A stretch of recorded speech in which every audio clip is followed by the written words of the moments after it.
think so. Yeah. What happened after September 1939? Could you tell us what happened to you and your family after that? After September 39, again, I have to stress a point where the first day of the war, which was September 1st, it was a Friday, and my dear grandmother passed away at the same hour that the radios announced that the war started. And for the first 7 days, definitely, we were busy with sitting Shiva after my father was in the fall family. A few days later, which was on a Wednesday, the German army rolled into Poland. I think it was September the 6th. They rolled in already into our town, which was not too far away from the German border. And from this day on, pandemonium started in town. People were wound up for daily work, whether the work was needed or not, but it started right away. Also, shootings took place the first days, especially I feel, to scare the people or whatever is about to come in the future.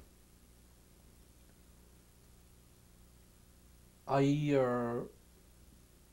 worked as much as possible, and especially after a few months later, the Judenrat, which was the Jewish town council, whatever it's called in English, was established. Then each one got allotted 1 or 2 days a week to go out to work on special assignments.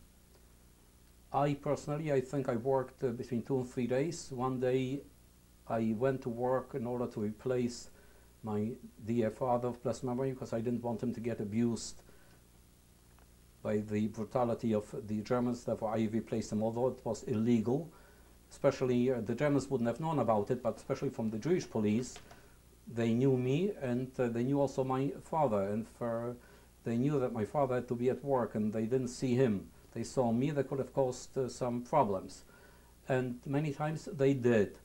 But generally, I feel I was able to get by it and replace my father at work. After I think this took place at the end of 1940, my father was ordered or appointed to become the to lead the burial society in town, and it was his duty to see to it that the people, the Jewish people, should at least get a Jewish burial, those who died or those who were shot by the Germans. He fulfilled his duty as much as I do remember, and because many times he even risked his life to go out of the ghetto boundaries when we found out that a Jew was killed somewhere, and in order to bring him in for burial. Are you saying you were in a ghetto already at this point? The ghetto, yes, this was already the ghetto, because the ghetto was established in 1940, the end of 44, the beginning of 41 was the ghetto, the larger ghetto. We had 2 ghettos, but the larger ghetto was established at, I think, the end of 1940 was the larger ghetto established. That's when you went? You went into the ghetto at that point, the end of 1940? Yes. Yes. We lived actually in the ghetto itself. We lived before, even before the war, we lived where the ghetto was established later on, yes. I see. And was there a curfew for the Jews during this time? Were you restricted in any of your activities? Definitely. We could not get out from the ghetto, and when the ghetto was established, the Poles could not come in anymore to the city in order to sell their merchandise, and from the point of view of food, it became very scarce, and everyone had to try his best to get some food here and there. For money, one could obtain by bribing a Polish policeman or a Jewish policeman to get a pass to be able to go out for a few hours a day outside of the ghetto in order to be able to bring in some foodstuffs. It was very scary, and no one dared even to get out from the ghetto boundaries because it was right away a death sentence. Were people permitted to work outside the ghetto at all? Yes. I myself, one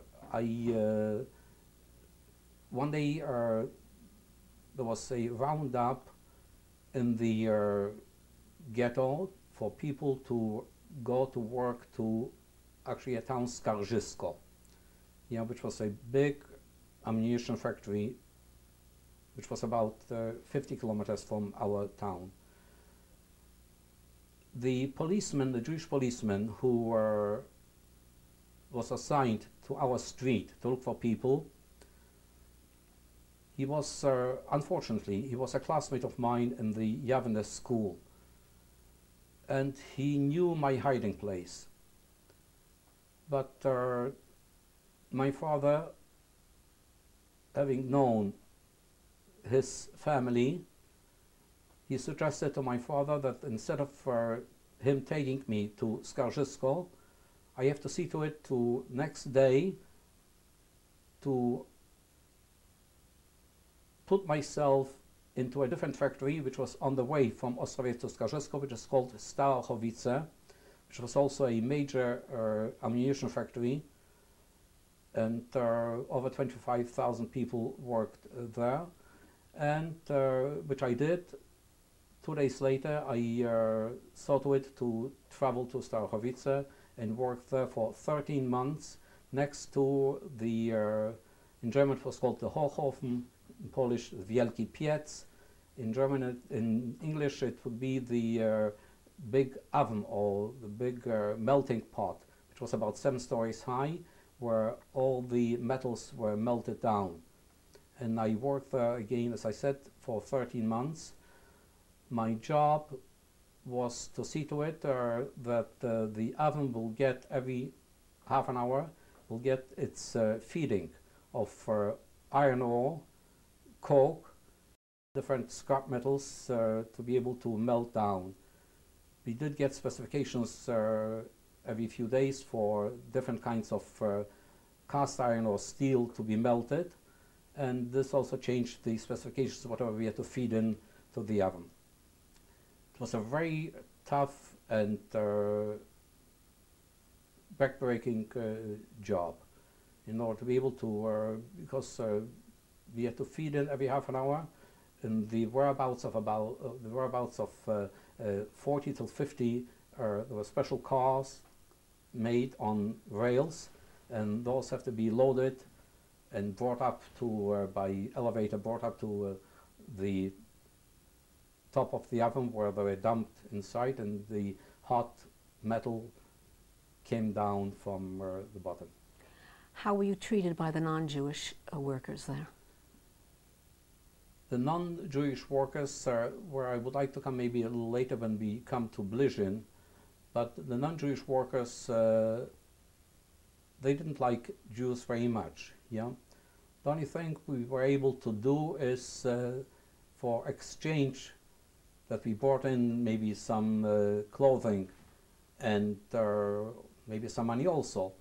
We were able to get some food, and again at the risk of being detected by the Ukrainians who guarded the factories, we were able to get in some food to the ghetto, which helped to a certain degree. It did help alleviate the hunger situation.